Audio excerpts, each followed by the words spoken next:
gracias a todos los que están viendo, ¿cierto? Esperando este momento que para muchos también es la instancia de la semana que tenemos para recibir un mensaje. Les animo, por supuesto, a tener sus propias búsquedas personales de la palabra, pero también es bueno cuando podemos recibir un mensaje a través de otros. Decía Brit la semana pasada y hemos conversado que en realidad es un privilegio, pero es una tremenda responsabilidad hacerlo. Así que en misericordia, si hemos cometido errores o los cometemos, ténganos mucho amor, mucha misericordia. Y la verdad es que los primeros bendecidos somos nosotros, porque tenemos que estar buscando a Dios para recibir lo que Él quiere que podamos transmitir. Así que vamos con el mensaje de esta mañana. El mensaje tiene por título, ahí va a salir en pantalla, Felipe me va a ir ayudando, y se llama Anclándonos al cimiento. Ese tiene un significado que en la medida que vayamos desarrollando este mensaje, vamos a ir comprendiendo el porqué de esa fotografía. ¿Sí? Perfecto. Ok, ahí estamos. Entonces, Brit, antes de comenzar, quiero recordarles un poco lo que ella nos decía y nos explicaba. ¿Ya? Nosotros al inicio de este año comenzamos con una serie, ¿sí? El ser y hacer discípulos, ¿ya? Y esa gran serie la podíamos subdividir en tres aspectos. La primera, que tiene que ver con que nosotros somos discípulos, ¿cierto? Nuestra condición de discípulos o de aprendices significa que nosotros estamos siendo instruidos por la palabra para ser formados al carácter de Cristo, ¿sí? Otra división, otra clasificación también que podríamos hacer dentro de esta serie es que nosotros somos siervos, ¿sí? O sea, lo que hemos recibido, lo que ha sido plantado en nuestro corazón, también esto afecta a otras personas. Y también somos hijos, ¿sí? Esta condición, ¿cierto?, nos permite acercarnos al Padre, a nuestro Padre de una forma distinta. Y en esa condición de ser hijos, ¿cierto?, podemos ver también los aspectos de Dios de otra forma, ¿sí? Entonces, la semana anterior a la que pasó, Felipe en su mensaje desarrolló la línea del ser siervos.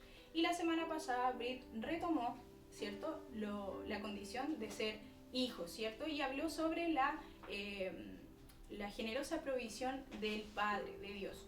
Y hoy día el mensaje que quiero poder llevarles a todos ustedes en esta mañana lo quise orientar un poco en la línea de ser discípulos, de ser aprendices, ¿sí?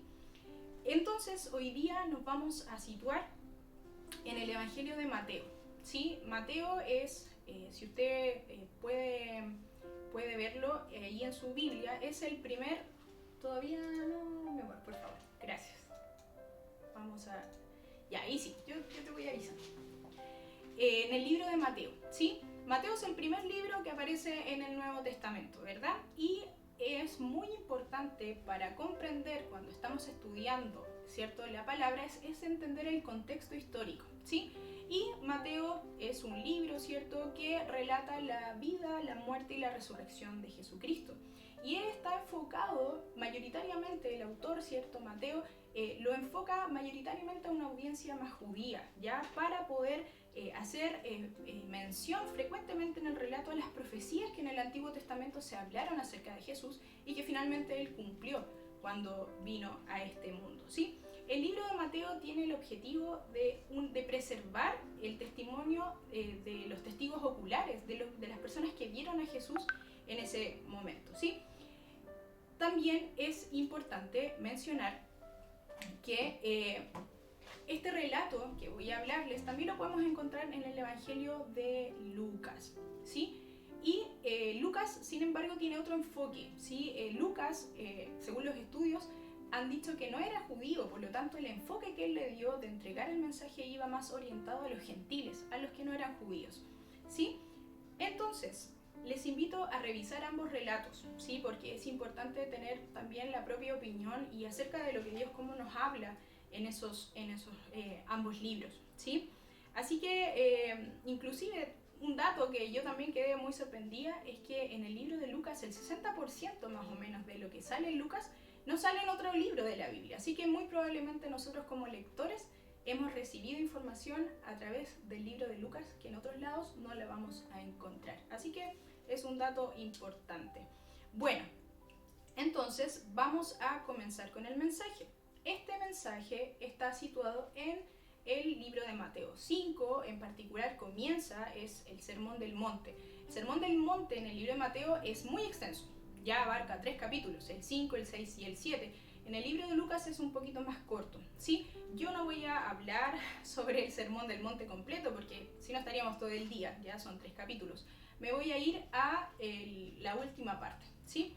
Pero antes de hablar de eso, quiero situarlos un poco. El Sermón del Monte es una de las enseñanzas más conocidas de Jesús, ¿sí? De hecho, a lo mejor usted la ha leído muchas veces o incluso a través de las películas. Hemos visto la enseñanza del Sermón del Monte. Lucas le llaman el Sermón del Llano, ¿sí?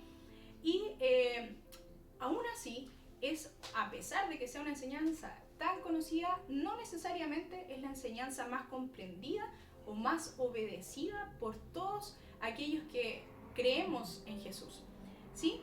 Porque algo que es evidentemente bueno o es evidentemente entregado por Jesús a nuestras vidas no es algo que a lo mejor se ha vuelto esencial. Es una pregunta que yo me hice cuando estaba preparando este mensaje y espero que a lo largo y el desarrollo del mensaje podamos ir respondiendo algunas preguntas. Entonces vamos a revisar el capítulo 7 de Mateo, así que tome su Biblia, busque Mateo 7, versículo 21 al 23. Así que ahora si Felipe nos puede ayudar ahí. Es interesante ver porque en algunas versiones habla, digamos al inicio del versículo 21 tiene como un subtítulo, ¿ya? Y ese subtítulo dice verdaderos discípulos. Bueno, vamos a revisar el mensaje que está en Mateo 7, versículo 21 al 23. Aquí está Jesús hablando. Y Jesús dice, no todo el que me llama Señor, Señor, entrará en el reino del cielo. Solo entrarán aquellos que verdaderamente hacen la voluntad de mi Padre que está en el cielo. El día del juicio muchos me dirán, Señor, Señor, profetizamos en tu nombre, expulsamos demonios en tu nombre, e hicimos muchos milagros en tu nombre. Pero yo les responderé, nunca los conocí, aléjense de mí, ustedes que violan las leyes de Dios. ¿Sí? Entonces, es interesante ver en este pasaje que Jesús deja entrever que Él era Dios, al referirse a sí mismo como Señor. Para cualquier persona estudioso de la palabra o no, y casi por cultura general, sabemos que una persona que se dice discípulo de algo o de alguien es una persona que se afirma al señorío de su Señor, ¿cierto? Se somete a su autoridad y gobierno, pero por sobre todas las cosas obedecen, siguen sus enseñanzas. Y este pasaje se refiere a los que hacen una gran cantidad de prodigios y dice, no necesariamente porque ustedes echan demonios en mi nombre y hacen una serie de cantidad de cosas en mi nombre, significa que van a ser mis discípulos. Sino que Él dice, los que hacen verdaderamente la voluntad de mi Padre, los que obedecen la voluntad de Dios. Otro aspecto interesante que podemos ver en el versículo, en algunas versiones dice, apartados de mí, hacedores de maldad. En esta versión los llama violadores de la ley de Dios. No hay que ser muy erudito, ¿cierto?, para darse cuenta que lo que estaba queriendo decir en ese momento Jesús es que las personas que practicaban tales cosas, los hacedores de maldad, estos violadores de la ley de Dios, su vida no es compatible, absolutamente no es compatible con el propósito del mensaje, ¿cierto?, de que sean verdaderamente los discípulos de Jesús. Y luego dice, a mi juicio, una declaración radical. Dice, nunca los conocí. O sea, expresa netamente que jamás fueron, o son, o serán sus discípulos. Así de radical fue Jesús en ese momento con su mensaje, sino que realmente los que hacen la voluntad del Señor.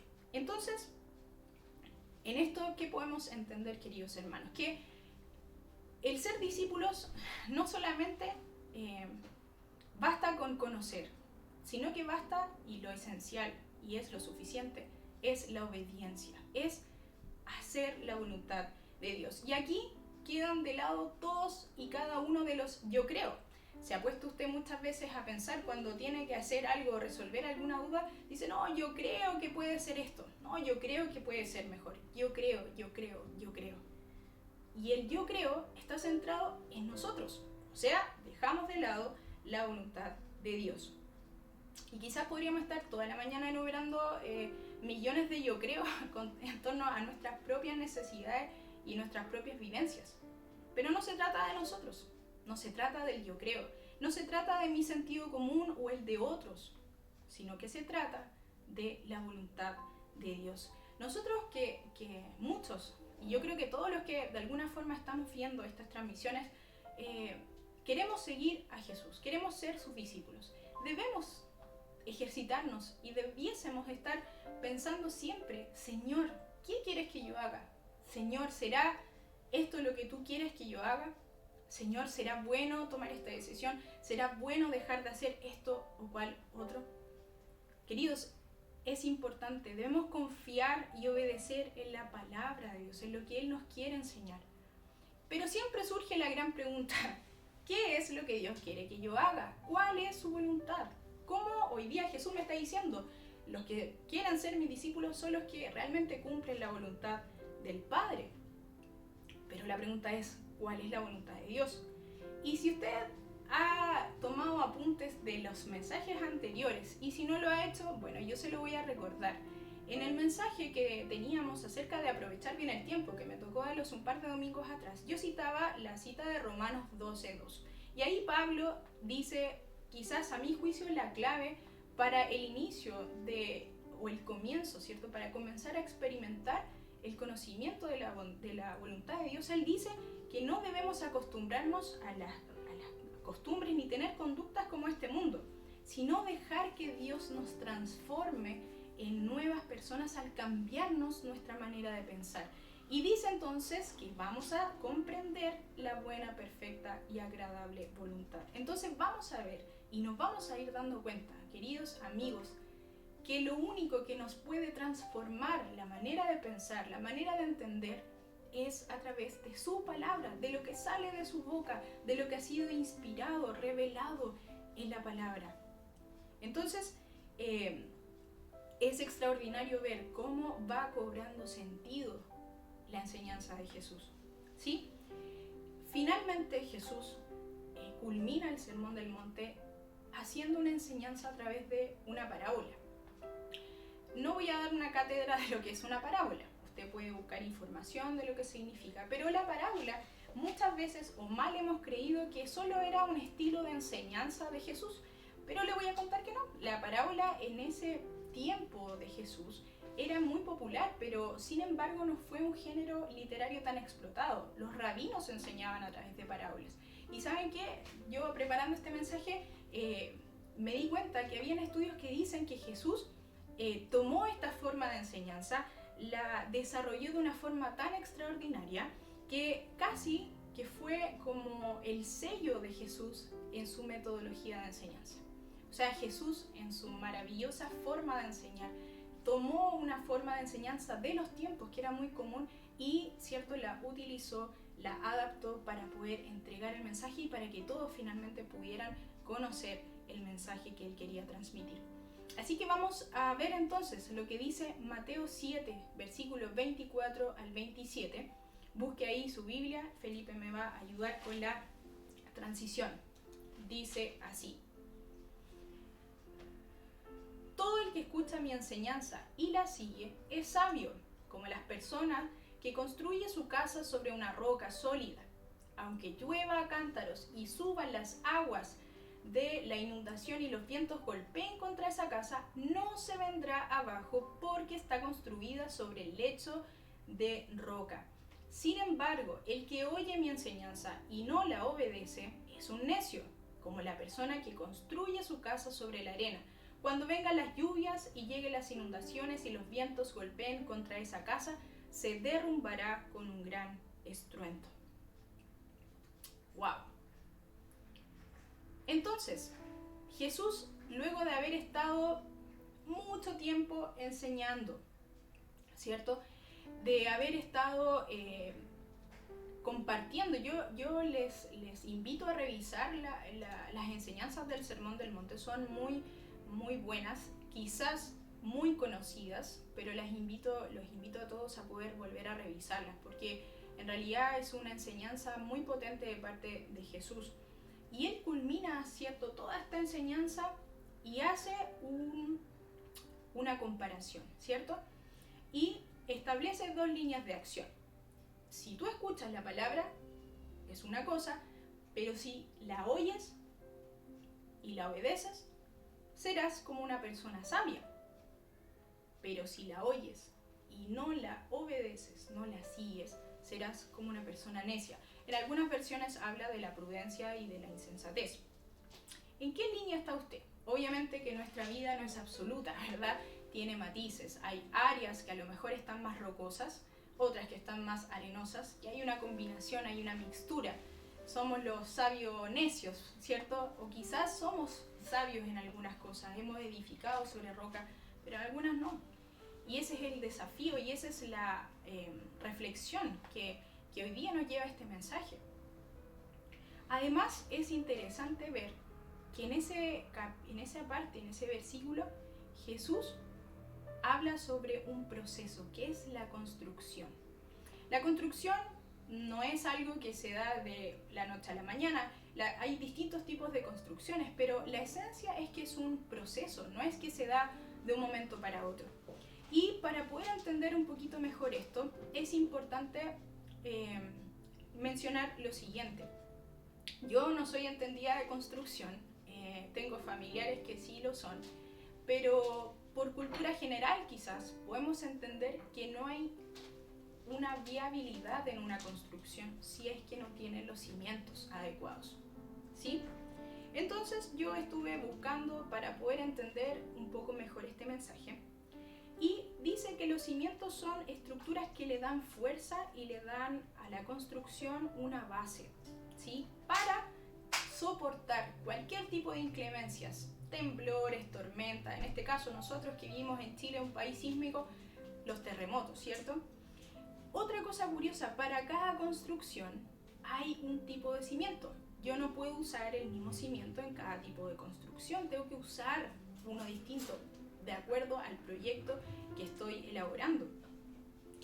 Mientras más pisos tenga la edificación, mayor es la profundidad que se necesita tener, ¿cierto? Que necesitan tener estos cimientos. Y otra cosa importante, el material del cual están hechos. Generalmente los mejores cimientos son los que están basados en materiales densos, sean concreto, sea piedra o roca. Y si el cimiento está construido dentro de la tierra y no en otra superficie, es menos probable que esta construcción o se vaya por un lado, ¿cierto?, se desplome o se quiebre. Entonces, y algo que es muy curioso, la construcción tiene que estar pues entonces anclada al cimiento. Si hay un buen cimiento, nos va a garantizar que la construcción va a ser confortable. Usted va a estar en ese lugar y la casa no se le va a mover, no se va a caer, no se va a ir para un lado, va a ser confortable y resistente. Los expertos dicen que el punto 1 es considerar el material del cimiento. ¿Va cobrando sentido el mensaje? Entonces, Jesús advierte a las personas que estaban escuchando este mensaje que hay consecuencias en la construcción. Por supuesto, hay consecuencias. Y ojo, esta enseñanza de Jesús no apunta a que si las personas sabían o no construir. No está hablando de algo intelectual, sino que esto apunta a un estado espiritual y moral de ellos. La palabra de Dios, queridos hermanos, queridos amigos que están viendo este mensaje, la palabra de Dios, todo lo que hemos aprendido de Él, no solo en las enseñanzas que hemos recibido cada domingo, a lo mejor algún amigo que te ha estado hablando, a lo mejor entre matrimonios, incluso los hijos, todas aquellas enseñanzas que hemos recibido son los cimientos de nuestra construcción. La construcción somos nosotros en nuestra vida, somos nosotros. La enseñanza de Jesús, la palabra de Dios, tiene la finalidad y el propósito de ayudarnos, de revelarnos lo que Dios quiere para nuestras vidas. ¿Usted está viviendo algún viento, alguna tormenta? ¿Se le está moviendo el piso con un temblor? No lo digo solamente por la situación actual que estamos viviendo a nivel país o a nivel mundial. A lo mejor su vida está escrita con historias de momentos difíciles, en donde ha tenido que tomar decisiones, y ese es el momento en donde usted ha tenido que construir. ¿Dónde construyó? ¿Qué cimientos utilizó para tomar las decisiones? ¿Y cuál fue el resultado de eso? Entonces, Jesús nos dice a través de esta enseñanza que podemos oír la palabra, pero siempre vamos a tener la oportunidad de poder obedecerla, ¿o no? Y eso trae una consecuencia. ¿Usted quiere ser una persona sabia que edifica esta construcción, su vida, sobre la roca, sobre los cimientos de la palabra de Dios?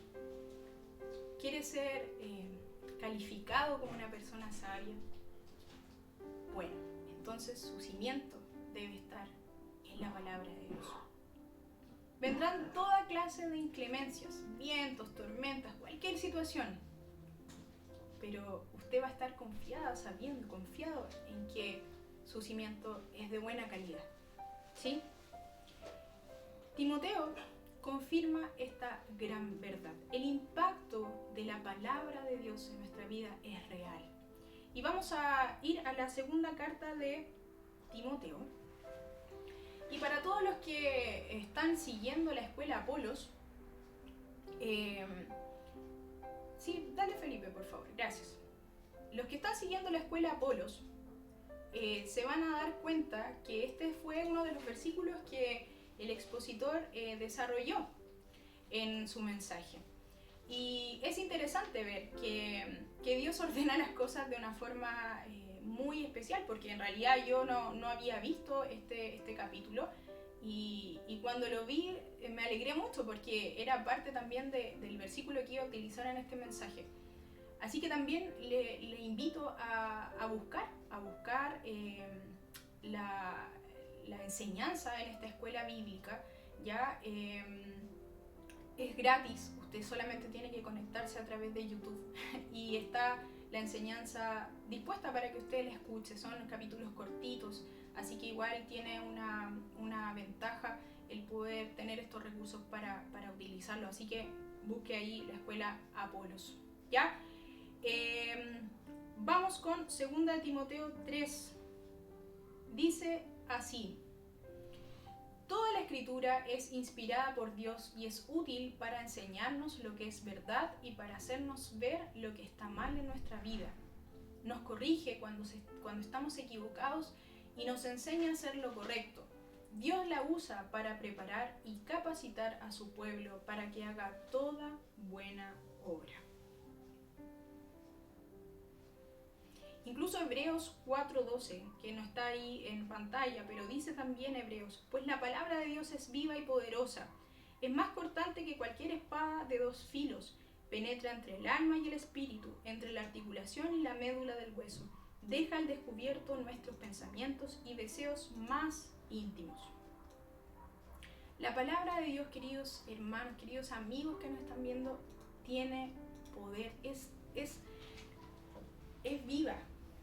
No tiene tiempo de expiración, siempre está ahí, operando, está dándonos la capacidad, dice, de enseñarnos, de hacernos ver lo que está mal, de corregirnos y de enseñarnos lo correcto. Y dice, Dios la usa para preparar y capacitar a su pueblo. Entonces, queridos amigos, la palabra de Dios, la capacidad de que usted venga a tomar el cimiento, ¿cierto?, está al alcance de su mano. Es gratis, está en una aplicación de celular, está a lo mejor en el velador de su casa, está dispuesta para nosotros. Nosotros no tenemos la restricción, la libertad de poder leer la palabra. Hay países que no tienen la oportunidad de tener una Biblia. Gracias a Dios nosotros vivimos en un país que nos permite tener una Biblia. Pero nosotros tenemos que tener el deseo y el ímpetu de querer buscar esa palabra. No va a caer del cielo. De hecho, en la escuela bíblica, el expositor, ¿cierto? El pastor Ricardo Salazar de Costa Rica nos decía, si yo no leo la Biblia, no voy a pretender que Dios me revele cosas porque no estoy leyendo lo que Él quiere decir. Y es verdad. Nosotros debemos, así como decía Brit la semana pasada, Dios es un Dios Padre, que nos da abundantemente, provee todo lo necesario, y no solamente en los aspectos físicos, domésticos, económicos, de sanidad, no, también nos da una provisión espiritual, pero quiere de nosotros que usted, que yo, vayamos a la palabra, que no actuemos simplemente sin pensar y en base al yo creo, sí, puede ser, tal vez, sino, Señor, ¿qué quieres que haga? ¿Qué quieres que haga en esto? ¿Cómo debo actuar? ¿Qué debo decir? Incluso, ¿qué no debo decir? ¿Qué no debo hacer? Y finalmente, queridos amigos, debemos ir a buscar, debemos buscar la palabra, el consejo de Dios a través de ella.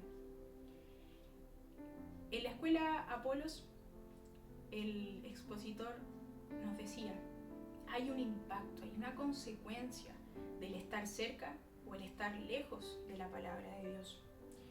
Si estamos lejos, nos decía él, y lo cito, esta tiene un precio. Si estamos lejos de la palabra, tiene un precio en nuestra vida. Nos hará escuchar la voz equivocada, la de nosotros mismos, la del sentido común, la del sentido común del vecino o de cualquier persona. Nos hará vivir engañados, nos hará personas orgullosas e independientes. No necesito esto, yo lo puedo hacer. Y finalmente, como consecuencia, nos hará tomar malas decisiones. Vamos a terminar quizás construyendo en terrenos arenosos y van a venir situaciones difíciles y nuestra casa, nosotros nos vamos a desplomar. En cambio, si usted permanece cerca de la palabra, hay un premio. Y esto es tremendo. A mi juicio es un regalo. Es algo que no dimensionamos quizás. Y que por mucho tiempo tal vez hemos estado desperdiciando una riqueza por no buscar la palabra de Dios. Dice que, lo cito, el estar cerca de la palabra trae consigo un premio. Nos otorgará propósitos, nos enseñará la forma para poder vivir y por sobre todo nos permitirá tener una vida que experimente una transformación constante. Si usted quiere crecer, si usted quiere avanzar en su vida, si quiere dejar atrás cosas, le tengo una buena y una mala noticia. Por su forma, por su fuerza, por su propio sentido común, a lo mejor lo va a intentar todo, pero no va a lograr lo que realmente la palabra de Dios puede transformar en su vida. Va a recibir consejo, a lo mejor buenos consejos, pero son basados en el sentido común. Pero si usted recibe el consejo basado en la palabra de Dios, créame que eso va a traer en algún momento y en los tiempos de Dios el fruto, la transformación. Así que no dudemos. A lo mejor a usted le cuesta leer diariamente la palabra, pero siempre hay la oportunidad para hacerlo. Comience de a poquito, pero hágalo. No se quede esperando a que venga una revelación. Si usted no lee la palabra, nada se le va a revelar porque no está leyendo, no está impregnándose de lo que Dios quiere hablar a su vida para ciertas situaciones de la cotidianidad. Y finalmente, David en el Salmo 1 también dice algo acerca de las personas que meditan en la palabra, que la escudriñan día y noche. Vamos a leer entonces el Salmo 1, versículos del 1 al 3. Vamos con eso. Dice, qué alegría para los que no siguen el consejo de malos, ni andan con pecadores, ni se juntan con burlones, sino que se deleitan en la ley del Señor, la palabra de Dios, meditando en ella día y noche. Y viene una promesa tremenda para todos nosotros y para todos aquellos que deciden deleitarse y meditar y estar cerca de la palabra de Dios. Son como árboles plantados a la orilla de un río que siempre dan fruto en su tiempo. Sus hojas nunca se marchitan y prosperan en todo lo que hacen. Me quedo con la última parte y tal como decía Ricardo en el mensaje, vamos a prosperar en todo lo que hagamos. Y no habla de una prosperidad económica, que si bien es cierto, Dios la puede dar, pero habla de una prosperidad integral en todas las áreas de nuestra vida. Quiero animarles a buscar el consejo de la palabra, a tomar un tiempo durante el día. Es importante que no solo seamos oidores de la palabra, sino que también la podamos llevar a cabo, la podamos obedecer. La obediencia trae bendición a nuestra vida y la palabra está llena de promesas, pero también tiene demandas de cosas que nosotros debemos hacer. Personalmente quiero testificar, quiero testimoniar una experiencia que tuve en el día de ayer, dando los últimos retoques al mensaje. El Espíritu Santo es tan, dulce y perfecto, como nos recuerda, como dijo Jesús, que Él nos iba a recordar todas las cosas que Él enseñó. Y bueno, yo a lo largo de mi vida, yo nací, para los que no me conocen, yo nací en un hogar cristiano, mis padres son cristianos, por lo tanto siempre he estado expuesta a la palabra de Dios de alguna forma. Y a lo largo de mi vida he tenido la oportunidad de servir, principalmente en lo que es la alabanza, pero también me ha tocado compartir de la palabra a mujeres, a jóvenes. Y hoy día, en este momento de mi vida, se presenta el desafío de compartir la palabra de Dios a todos ustedes. Y para hacerlo, eso, como decía Brit, es una responsabilidad. Por lo tanto, para los que me conocen saben que cuando tengo que hacer algo trato de hacerlo lo mejor posible. No para mí, sino que también porque sé que a través de mí otros pueden conocer a Cristo. Y me daba cuenta y perdón que me emocione, pero del tiempo que desperdicié en mi vida por no tomar el consejo de la palabra.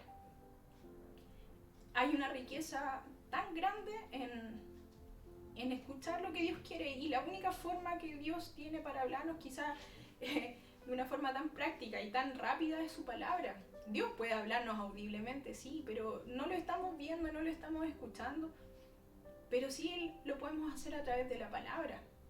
Entonces, en ese momento se vino esa inquietud de decir, he desperdiciado mucha riqueza y he pasado momentos súper difíciles en donde visualicé mi propia vida en terrenos arenosos y vi cómo parte de mi construcción se desplomaba, pero también he visto la otra parte, cuando decidí en mi corazón creer, escuché la palabra y la obedecí.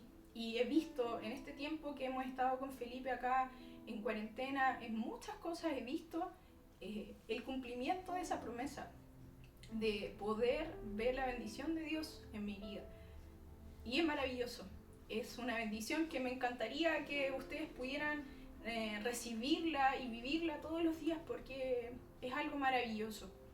Y yo le pido a Dios que si este mensaje de alguna forma ha remecido, ¿cierto? Y le ha hecho reflexionar acerca de cómo hoy día está construida su vida, en qué terreno está, gloria a Dios, porque lo que se viene por delante día a día es un desafío constante. La palabra dice que cada día tiene su afán, cada día tiene su preocupación.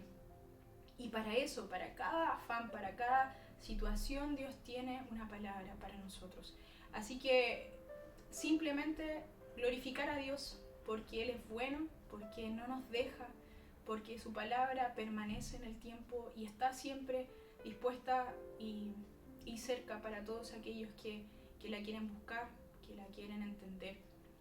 Así que, queridos amigos, espero que este mensaje les haya hecho pensar y reflexionar, y sobre todo haber aportado un poquito más a su vida en el conocimiento de Cristo y de los planes que el Señor tiene para cada uno de nosotros. Al Señor damos las gracias y damos la gloria por todo lo que podemos hacer. Nada bueno sale de nosotros, pero que bendito sea el Señor que Él nos da la gracia y nos da esta dignidad por honor a su nombre. Gracias, amor, por el mensaje muy bueno para que estemos reflexionando, estemos pensando en esto. Muy bien, muy bien. Queremos orar por Ruth. Me comentaba de que pasó una mala noche porque está con lumbago, ¿ya? Y en este sentido queremos orar por ella, queremos orar porque queremos bendecirla. Todos queremos mucho, mucho a Ruth. Su carisma es especial y que esa sonrisa se borre por un lumbago. Ojalá que no sea así. Seguramente en este momento se debe estar riendo igual, pero vamos a orar por ella, por su salud, ¿ya? Y por cualquiera que esté enfermo también en la congregación. Padre, en el nombre de Jesús, oramos a ti, nos dirigimos a ti para bendecir a Ruth, bendecir su cuerpo, bendecir su vida, bendecir su corazón, sus pensamientos, todo lo que ella esté pasando en este momento, cualquier dolor, Señor, queremos presentarlo delante de ti. Tú tienes el poder, tú tienes la autoridad sobre todas las cosas y solo tú puedes cambiar el curso de nuestras vidas y también cualquier malestar físico. Tú tienes el poder para hacerlo, no nosotros.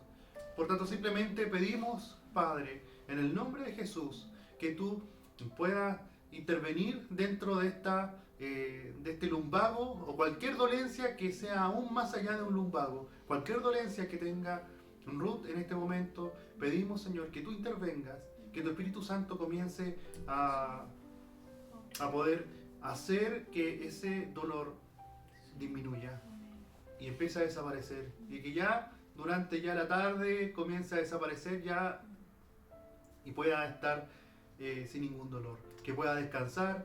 Cuando se afecta el sueño, se afectan todo el día a día, se afecta nuestra mente, estamos mal, nos puede doler la cabeza. Señor, también concilia sus sueños, Señor. En el nombre de Jesús. Oramos, Señor, por todos aquellos que en esta congregación puedan estar enfermos, Señor. Ayúdales, también interven en cada uno de nosotros, Señor, aquellos que también están pasando quizás alguna situación compleja de salud. Oramos, Señor, que tu protección y tu resguardo estén sobre nosotros, Señor. En el nombre de Jesús, en el nombre de Jesús. Amén. Muchas gracias, Señor. Bueno, oramos y ahora saludamos. ¿Ya? Sí. Y yo quería saludar a César, que también decía que estaban con Pamela y Fabián también estaban viendo esta reunión, así que... Pamelita le ha tocado harto trabajo. Pamela es enfermera, así que también ella trabaja en la parte de oncología infantil. Es un área muy compleja y los cuidados se extreman cuando estamos frente a una pandemia, así que Pamelita, te mandamos un abrazo. Qué bueno saber de ti, que estés tomando este tiempo también junto a Fabián, tu esposo, para escuchar la palabra de Dios. ¿Quién más? Y también está Aurorita, que también está, bueno, agradeciendo la palabra que fue entregada. Y aquí había alguien más. Rodrigo Gutiérrez. Lindos saludos y bendecidos. Cariños, Rodrigo Gutiérrez.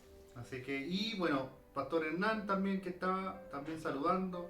Así que, bueno, con esto ya vamos terminando esta reunión. Se nos extendió un poquito, pero solo fue por el desperfecto técnico, ¿cierto? Pero también todos los recursos audiovisuales, mensajes, prédica, escuela bíblica, Apolo, la encuentra en el canal de YouTube. Así que si se perdió algo en algún momento, puede revisar, está todo ahí en línea dispuesto para que usted pueda volver a revisar y cualquier cosa, estamos para servirles. Así que escríbanos al WhatsApp. Escríbanos, estamos en contacto. Nos vemos el martes en la reunión de oración Zoom, ¿cierto? Hoy día en la tarde en la reunión de Faba, se me olvidó, ya, de las vías abundantes. Sí, perdón. Y ya el martes en la reunión de oración, comenzando el ayuno el lunes a las 20 horas y lo entregamos en la reunión de oración del día martes. Sí, un ¿Ya? abrazo Un a abrazo. a todos, los queremos mucho y gracias por Que estén muy bien. conectarse. Nos vemos. Que Dios les bendiga a cada uno. Chau, chau.